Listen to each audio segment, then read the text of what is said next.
Do you want a monthly income of $80,000? From a working woman to a monthly income of $80,000. Brenda Gentry, an American professional woman known as Crypto Mom on Twitter, originally served as a mortgage underwriter for more than 10 years.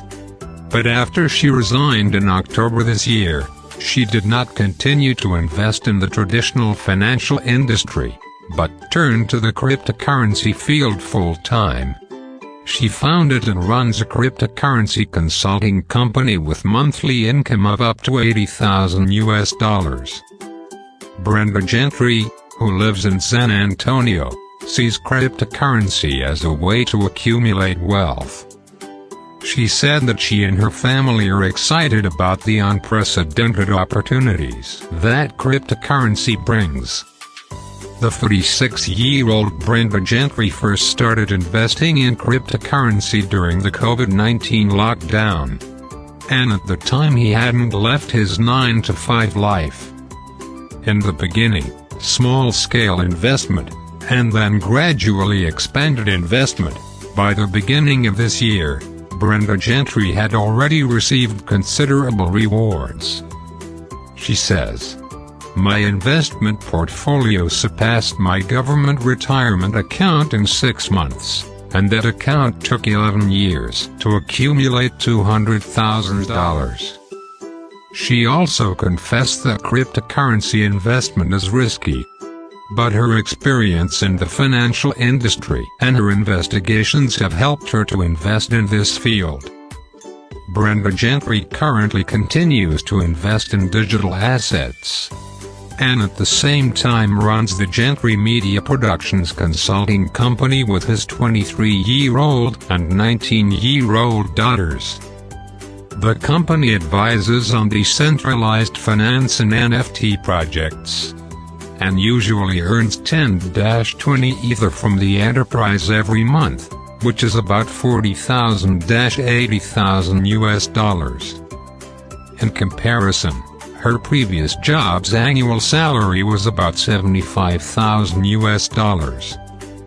Brenda Gentry said that NFT and decentralized finance are breaking the path of generational poverty. Cryptocurrency is about financial freedom. Many people are unable to obtain loans from the traditional financial industry due to credit restrictions, and now they can invest in cryptocurrencies and borrow from them. The interest rates provided by decentralized financial agreements are generally more attractive than traditional banks, and the threshold for borrowing is lower. In most cases, the only requirement for obtaining a decentralized financial loan is to be able to provide other encrypted assets as collateral. However, these factors are also the reasons why decentralized finance is very risky.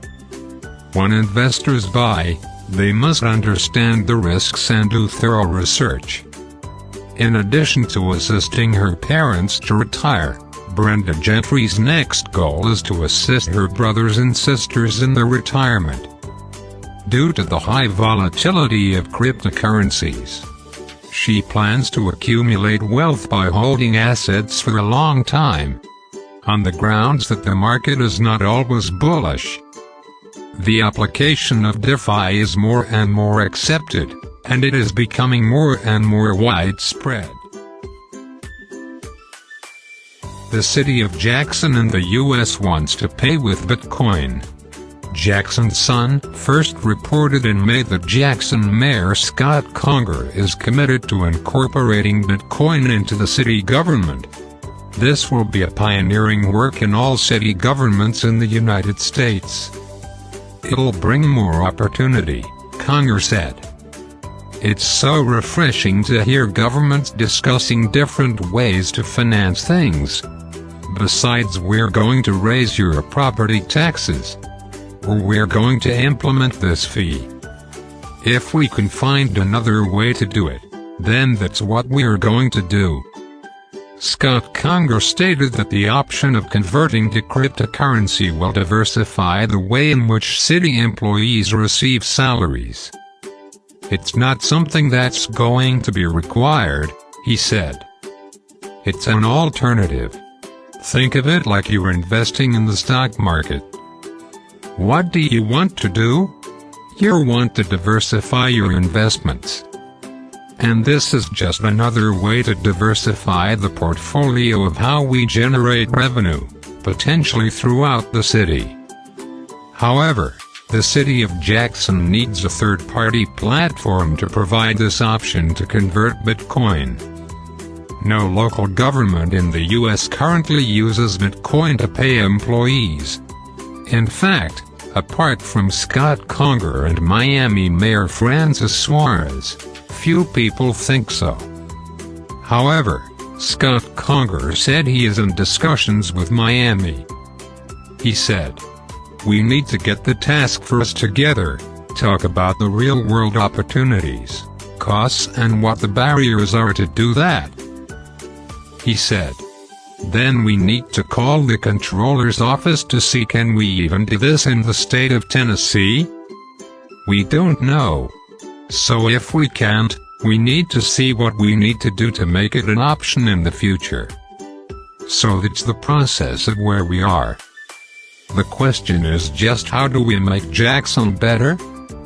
And how do we attract those 21st century industries, those tech companies, and utilize that amazing infrastructure that we already have to attract them here?